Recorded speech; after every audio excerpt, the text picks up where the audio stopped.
सीधी सी एक बात है कि आप हो सकता है कि उन लोगों के साथ आपके संबंध जुट गए हैं जिन्होंने कश्मीर की धारा 370 समाप्त की। हो सकता है कुछ आपकी उनके साथ मधुर संबंध हो गए होंगे।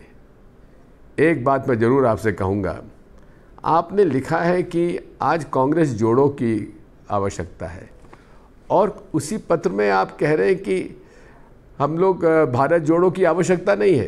कांग्रेस जोड़ने के बजाय आप कांग्रेस तोड़ने में आज जो आपने कदम उठाया है, मैं इसकी घोर निंदा करता हूं। और उस समय भी जब सोनिया गांधी जी ने जिनके परिवार ने आपको सब कुछ दिया, आज मेडिकल ट्रीटमेंट के लिए विदेश गई हुई हैं, तब आप ये कदम उठा रहे हैं। मुझे कतई आपसे ये उम्मीद नहीं थी। कांग्रेस पार्टी ने आपको सब कुछ दिया है। इस संकट काल में दृढ़ता से खड़े होकर आपको कांग्रेस का साथ देना चाहिए।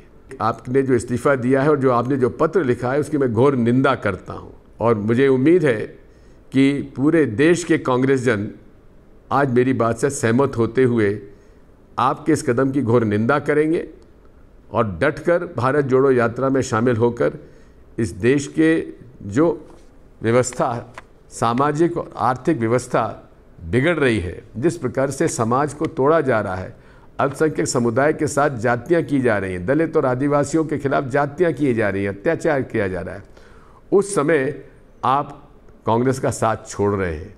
मुझे आपसे उम्मीद नहीं थी। मुझे बड़ा दुख है, बड़ी ग्लानि है गुलाम नबी जी, आप मेरे भाई सा मान रहे हैं, आपसे उम्मीद नहीं थी, मुझे बड़ा दुख है। लगातार वो कोशिश कर रहे थे कांग्रेस में रह के कांग्रेस को नुकसान पहुंचाने का, और अब उनकी लड़ाई अब समाप्त हो गई। वो वैसे नेपथ्य में चले गए।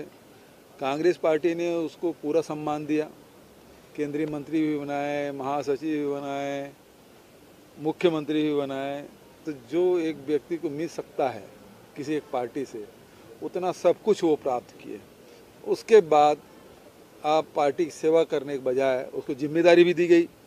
अभी जो वहाँ चिंतन शिविर हुआ उदयपुर में, वहाँ उसको जिम्मेदारी दी गई थी, लेकिन लगातार वो मीन मेख निकालते रहे और आज इस्तीफा दे दिया। मैं समझता हूँ उसके जाने से पार्टी कोई नुकसान होने वाला नहीं है। आज गुलाम नबी आजाद जी ने कांग्रेस पार्टी की सदस्यता से अपना इस्तीफा दिया है। एक लंबी चिट्ठी लिखी है कांग्रेस प्रेसिडेंट के नाम पर।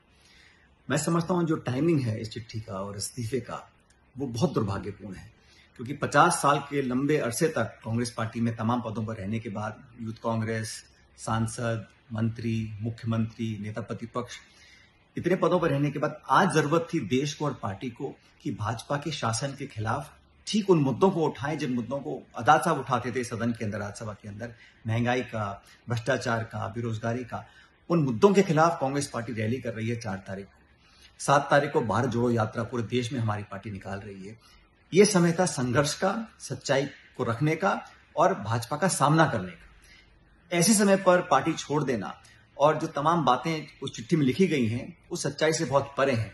आज जरूरत है लोगों को मिलकर काम करने की, चाहे वो अनुभवी हैं, चाहे वो युवा हैं। कांग्रेस पार्टी एक जिम्मेदार विपक्ष की पार्टी है और सत्ता में रहते वक्त बहुत पदों पर हम आसीन रहे, लेकिन आज जरूरत इस बात की है कि हम मिलकर संघर्ष करते, सामना करते, बजाय उसके आजाद साहब ने आज पार्टी छोड़ी है और मैं समझता हूं कहीं ना कहीं अपनी जिम्मेदारी से पीछे हटे हैं। जो आदमी 5 पेज की चिट्ठी में 1.5 पेज तो अपने पुराने पदों के बारे में लिखता रहा कि पार्टी ने मुझे ये पद दिए, दूसरे पेज पर जाकर कहते हैं कि मैंने सेल्फलेस सर्विस की। अरे वाह, ऐसी सेल्फलेस सर्विस तो सबको करनी चाहिए। फिर एक के बाद एक आप पद गिनाए चले जा रहे हो और फिर कहते हो मुझे कुछ मिला नहीं इस पार्टी में। ये क्या बात है कि जब राज्यसभा खत्म हुई और आप तड़पने लग गए, बिना पद के आप एक सेकंड नहीं रह सकते। चुनौती का समय है, सब मिलकर लड़ रहे हैं। राहुल गांधी के नेतृत्व में पार्टी को मजबूती दी जा रही है, कोशिश कर रहे हैं कि वापस से पार्टी उसी ढंग से मजबूत रहे।